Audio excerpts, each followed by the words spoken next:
نحمدہ و نصلی علی رسول کریم اما بعد فاعوذ باللہ من الشیطان الرجیم بسم اللہ الرحمن الرحیم فاذا اور جب آئے ان کے پاس امرن کوئی معاملہ کوئی حکم من الامن امن سے او الخوفی یا خوف سے اذاؤ وہ مشہور کر دیتے ہیں پھیلا دیتے ہیں بھی اس کو۔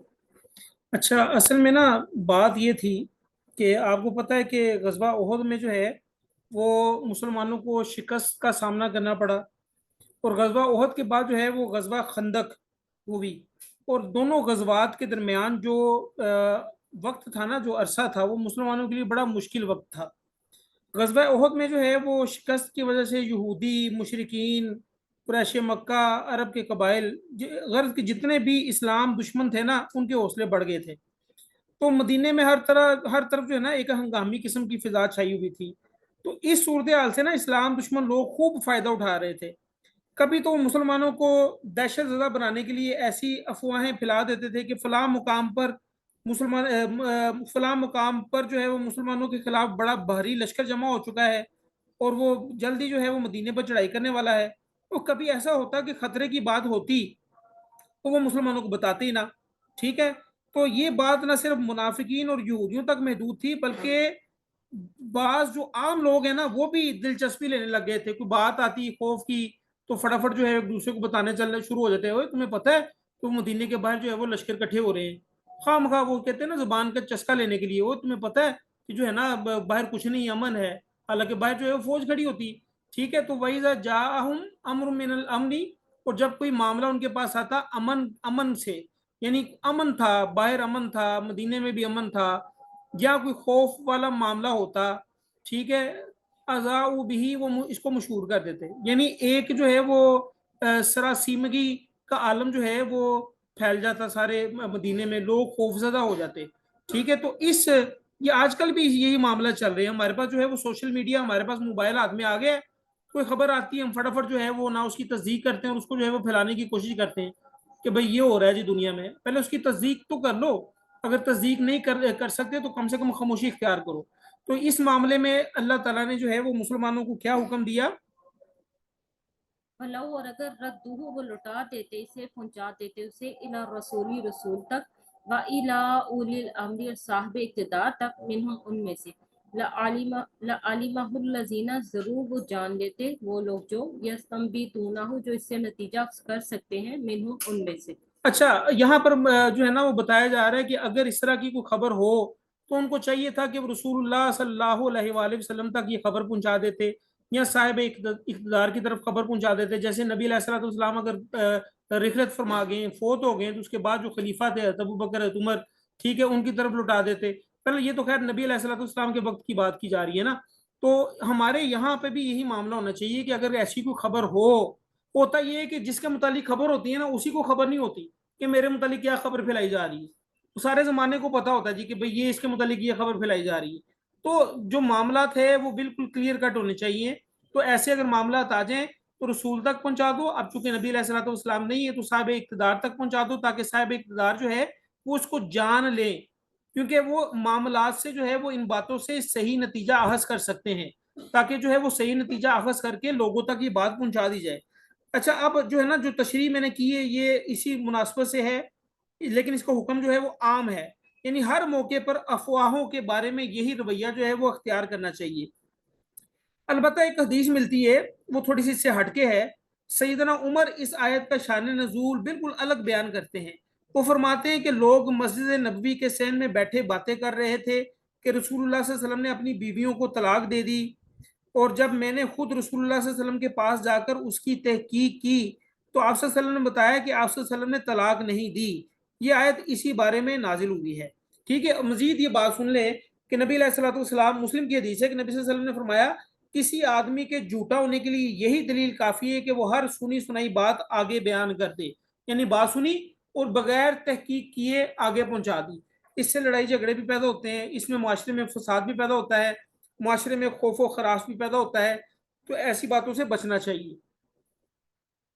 فلولا اور اگر نہ فضل اللہ فضل ہوتا اللہ تعالیٰ کا علیکم تم پر ورحمتہ اور اس کی رحمت لتبعتم الشیطان شیطانہ ضرور تم پیچھے لگ جاتے شیطان کے الا قلیلا مگر تھوڑے سے۔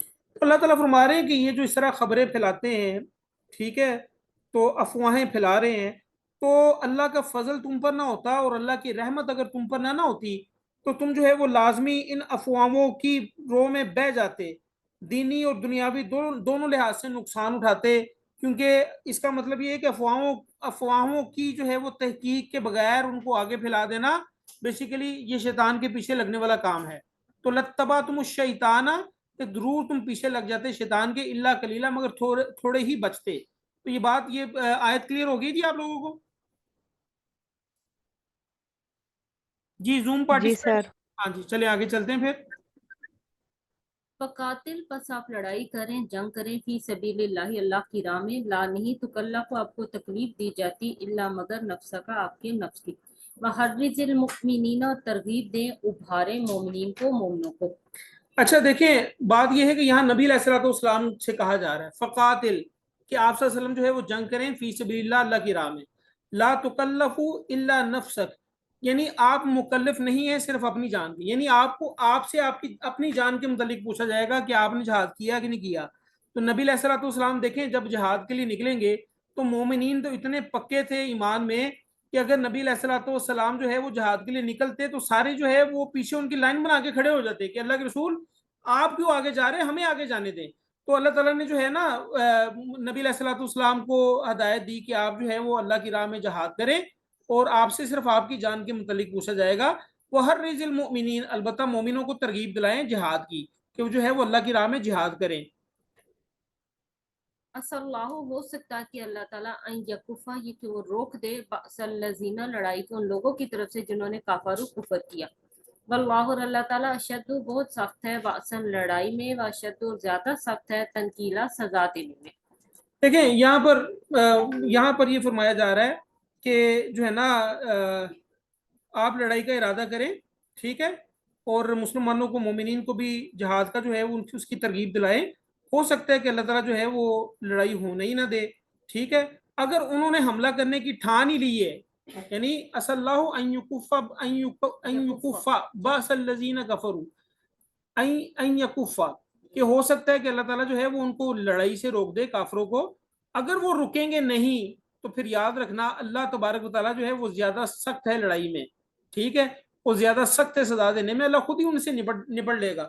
جیسے کہ غزوہ احد، غزوہ خندق میں ہوا، آپ کو پتا نا کہ سارے مکہ کو جو ہے وہ گھیرے میں لے لیا گیا تھا، لیکن جو ہے وہ آندھی چلی اور جو ہے وہ چراغ بجھ گئے، جھونپڑیاں الٹ گئیں، وہ خود ہی بھاگ گئے تھے۔ تو ہاں، مدینہ کو جو ہے وہ مدینہ کی سراؤنڈنگ کو جو ہے وہ گھیر لیا گیا تھا۔ تو یہ اللہ تعالیٰ فرما رہے ہیں کہ آپ جو ہے وہ ہو سکتا ہے کہ کافروں کو جو ہے وہ اللہ تعالیٰ لڑائی سے روک دیں، لیکن اگر وہ لڑائی کرنے پر آمادہ ہیں اور رکتے نہیں ہیں تو اللہ تعالیٰ خود ہی جو ہے وہ ان کو دیکھ لے گا۔ اس آیت سے یہ مراد ہے۔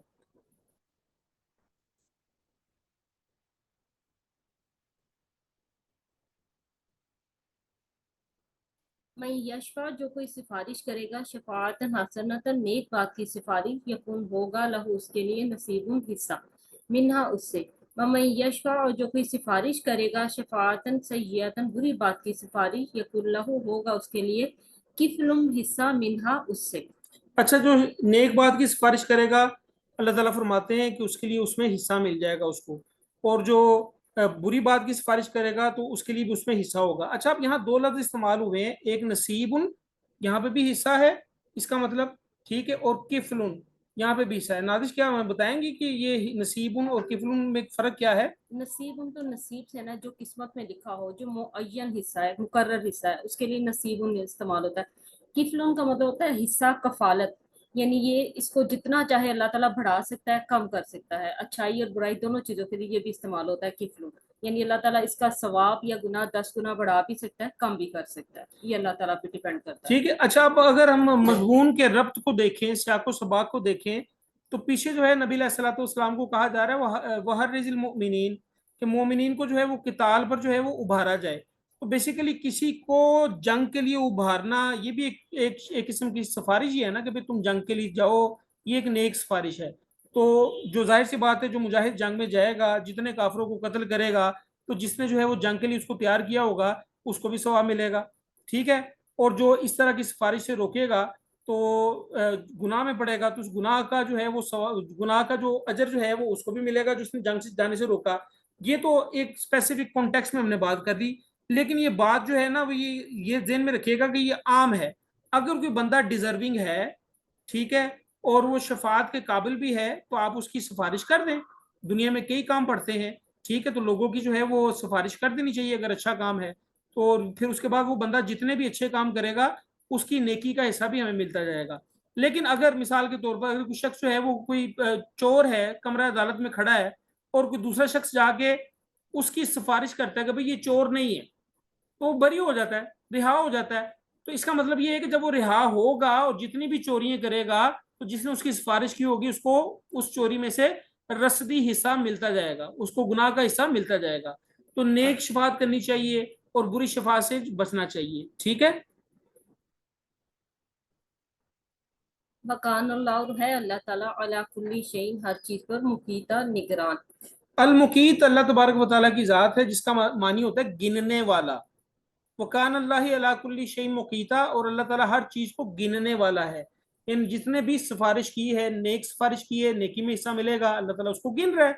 بری سفارش کی ہے, برائی میں اس کو حصہ ملے گا, اللہ تعالیٰ وہ بھی گن رہا ہے. ٹھیک ہے, اللہ تعالیٰ ہر چیز کو گننے والا ہے, نگران ہے. فَإِذَا اور جب حُيِّيتُم تمہیں دعا دیجئے بِتَحِيَّةٍ کوئی دعا فَحَيُّوا پس تم دعا دو بِأَحْسَنَ اس سے اچھے الفاظ سے منہا اس سے او یا ردوہا تم لوٹا دو اسے. ان اللہ بے شک اللہ تعالیٰ کانا ہے علی کل شیء ہر چیز کا حسیباً حساب لینے والا. جی, وَإِذَا حُيِّيتُم بِتَحِيَّةٍ فَحَيُّوا بِأَحْسَنَ مِنْهَا, کہ جب دعا دی جائے تم کو یعنی سلام کوئی کیا جائے. دعا, اصل میں نا عرب میں رواج تھا, آج کل بھی ہے, وہ حیا کلّہ کہتے ہیں. حیا کلّہ کا مطلب ہوتا ہے اللہ تعالیٰ تیری زندگی دراز کرے, عمر تیری دراز کرے. تو یا حیا سے وہی مراد ہے کہ جب کوئی تمہیں کوئی دعا دے فحیو پس تم بھی دعا دو بِأَحْسَنَ اس سے اچھے الفاظ میں, منہا اس سے, اور حیات سے ہاں جی, اور ردوہا یا اتنے ہی لٹا دو. یعنی اگر کوئی تمہیں جیسے کہ یہاں اگر کوئی تمہیں السلام علیکم کہتا ہے تو اللہ تبارک و تعالیٰ کا یہاں یہ فرمان ہے کہ تم اس کو جواب دو السلام علیکم ورحمۃ اللہ. ٹھیک ہے, اور یعنی رحمت کا لفظ جو ہے اگر کوئی تمہیں اسلام کرے السلام علیکم تو تم جواب دو وعلیکم السلام ورحمۃ اللہ. ٹھیک ہے, کہ تم پر بھی سلامتی اور اللہ اور اس کی رحمت ہو.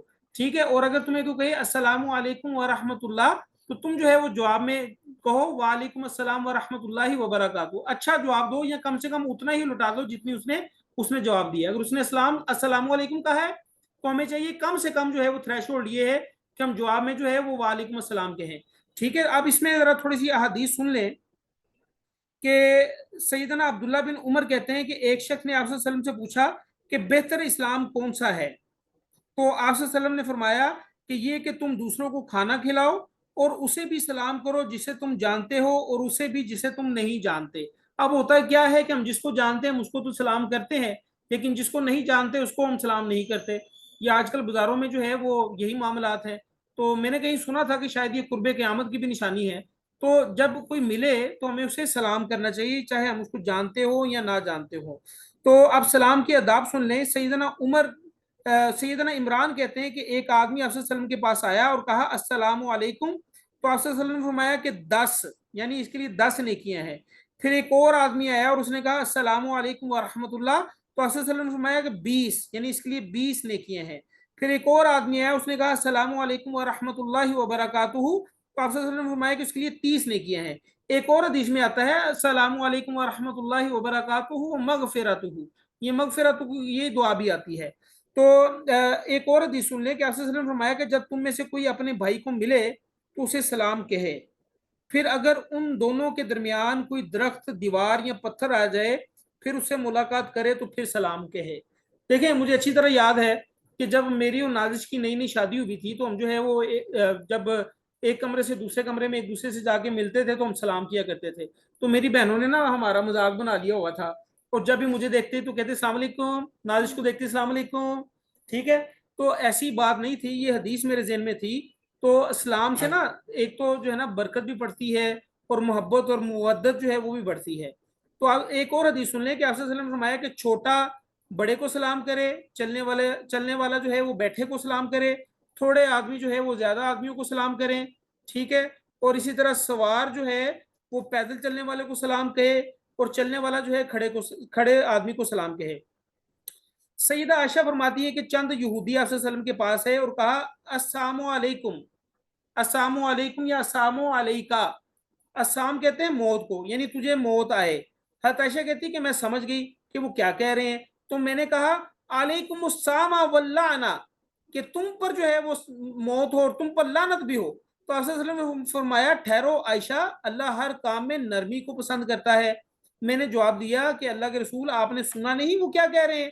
تو آپ صلی اللہ علیہ وسلم نے فرمایا کہ میں نے وعلیکم تو کہہ دیا تھا، یعنی یہودیوں نے آ کے جو ہے السلام علیکہ کہا، تو نبی صلی اللہ علیہ وسلم نے ان کو جواب دے دیا وعلیکم، کہ تیرے تو بھی ہوئے، تم پر بھی ہو، ٹھیک ہے۔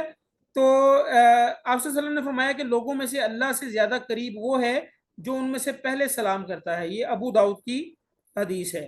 اور ایک اور ابو داؤد کی حدیث سن لے کہ آپ صلی اللہ علیہ وسلم نے فرمایا کہ جب کوئی مجلس میں آئے تو سلام کہے، اور جب جانے لگے تو بھی سلام کہے، اور یہ دونوں سلام ایک ہی جیسے ضروری ہیں، یعنی یہ نہیں کہ بس آ گیا سلام کہہ دیا اور جاتے ہوئے سلام نہیں کہا، آتے ہوئے بھی سلام ضروری ہے اور جاتے ہوئے بھی سلام ضروری ہے، یاد رکھیے گا۔ اچھا اب دیکھیں واقعات تو کچھ اور چل رہے ہیں، تو یہ ایک دم سے جو ہے وہ سلام دعا کا جو ہے وہ کانٹیکسٹ جو ہے وہ بدل گیا لگتا ہے۔ دیکھیں واقعات تو پیچھے یہ چل رہے ہیں نا، یہ اس آیت سے پہلے واقعہ کیا تھا؟ اس آیت سے پہلے واقعہ تھا جس نے شفاعت کی اچھی، اور یہ شفاعت کس کانٹیکسٹ میں بات کی جا رہی تھی؟ یہ شفاعت اس کانٹیکسٹ میں بات کی جا رہی تھی کہ جو ان سے لڑو، ٹھیک ہے، اور لڑو اللہ کی راہ میں، ٹھیک ہے، اور مومنین کو قتال پر ابھارے۔ اور اس سے پہلے جو ہے وہ آیت یہ چل رہی تھی کہ جو ہے وہ کچھ ایسے لوگ بھی ہیں جو خوف ہو یا امن کی صورت میں جو ہے نا وہ مشہور کر دیتے ہیں بات کو، اور ان کو چاہیے کہ وہ اللہ کے رسول کی طرف بات کو لٹا دیں، ٹھیک ہے۔ اور اس سے پہلے جو ہے وہ یہ آیت ہم نے پڑھی تھی آج، اور ایک گروہ یہ بھی تھا جو آپ صلی اللہ علیہ وسلم کی موجودگی میں آپ صلی اللہ علیہ وسلم سے کہتا تھا کہ ہم نے آپ کی اطاعت قبول کی، اور جب وہ دور چلے جاتے تھے نبی صلی اللہ علیہ وسلم سے تو رات کو وہ نبی صلی اللہ علیہ وسلم کے خلاف مشورہ کرتے تھے، تو اللہ تعالیٰ فرماتے تھے کہ میں نے جو ہے وہ ان کی باتوں کو لکھ لیا ہے جو رات کو وہ مشورہ کرتے ہیں، فَأَعْرِضْ عَنْهُمْ، آپ ان سے اعراض کریں، آپ ان سے منہ موڑ لیں۔ اب ظاہر سی بات یہ کون لوگ تھے؟ یہ منافقین تھے، ٹھیک ہے۔ اب مدینے میں تو کئی زیادہ منافقین تھے نا، تو اس کا مطلب یہ ہوا کہ یہ آیت جب نازل ہوئی نا فَأَعْرِضْ عَنْهُمْ، تو ڈر یہ تھا، اندیشہ یہ تھا کہ کہیں مسلمان جو ہے وہ منافقین سے سلام لینا ہی بند کر دیں، کیونکہ اس وقت جو ہے ابھی تھوڑا سا آپ کو پتا ہے کہ مسلم سٹیٹ جو ہے ابھی اسٹیبلش ہو رہی تھی، تو اس وقت جو ہے وہ معاملات بڑے خراب ہو سکتے تھے۔ تو جب فَأَعْرِضْ عَنْهُمْ آیا تو پھر اللہ رب العزت نے نا آگے پھر یہ بھی کہہ دیا کیا کہ بھائی ٹھیک ہے، لیکن جب تمہیں کوئی سلام کہے تو تمہیں چاہیے کہ اتنا ہی جواب دے دو یا اس سے اچھا جواب دو، ٹھیک ہے۔ اور بے شک اللہ تعالیٰ جو ہے وہ ہر چیز کا حساب لینے والا ہے، ٹھیک ہے۔ اور اگلی آیت میں کیا فرمایا جا رہا ہے؟ اللہ اللہ لا الہ، نہیں کوئی معبود الا مگر ہوا وہ، لا یجمعنکم، ضرور وہ جمع کرے گا تمہیں، اکٹھا کرے گا تمہیں، الی یوم القیامت، قیامت کے دن کی طرف، لا ریب فی، اس میں کوئی شک نہیں، ومن اصدق، کون زیادہ سچا ہے، من اللہ، اللہ تعالیٰ سے، حدیثہ بات میں۔ دیکھیں اب ظاہر سی بات ہے جو سلام کرے گا، جو پہل کرے گا تو وہ نیکی لے جائے گا، جو پہل نہیں کرے گا وہ نیکی نہیں لے کے جائے گا۔ تو اللہ تعالیٰ نے کہا کہ تمہاری جو نیکیاں ہوں گی نا میں تمہیں اکٹھا کر کے دکھا دوں گا۔ اللہ لا الہ الا ہو، اللہ کے سوا کوئی معبود نہیں ہے، لیجمعنکم، میں ضرور تمہیں اکٹھا کروں گا، الی یوم القیامت، قیامت کے دن، لا ریب فی، اور اس قیامت کے دن میں کوئی شک نہیں ہے، ومن اصدق من اللہ حدیثا، اور اللہ سے بڑھ کر کون سچی بات کرنے والا ہے، اس کا معنی کیا ہے؟ ومن اصدق من اللہ حدیثا، جی بیٹا، جی بیٹا، زوم پارٹیسپینٹس بولو۔ سر قیامت والے دن اللہ تعالیٰ اپنا وعدہ پورا کر کے دکھائیں گے، یہ مومنین کے لیے بھی اور کافروں کے لیے، جو جو اللہ تعالیٰ نے ان کے لیے کہا ہے ویسے ہی ان کے ساتھ اللہ تعالیٰ سلوک کریں گے۔ انشا بیٹا آپ کچھ کہنا چاہ رہی ہو؟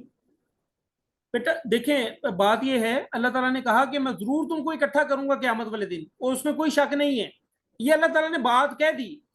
اور اللہ سے بہتر سچی بات کرنے والا کون ہے؟ یعنی قیامت برپا ہونا ایک لازمی عمل ہے. اجریت ہمارے ذہن میں تھا، اٹل حقیقت ہے. اللہ تعالیٰ نے کہہ دیا کہ قیامت برپا ہوگی، اس میں کوئی شک نہیں ہے، تو اللہ سے زیادہ سچی بات کرنے والا کون ہے؟ ٹھیک ہے، یہاں پر ہم ختم کریں گے. ٹھیک ہے، ابھی ہمارے پاس ویسے 4 منٹ ہیں، آپ نے کوئی کوشچن کرنا ہے تو آپ کر سکتے ہیں.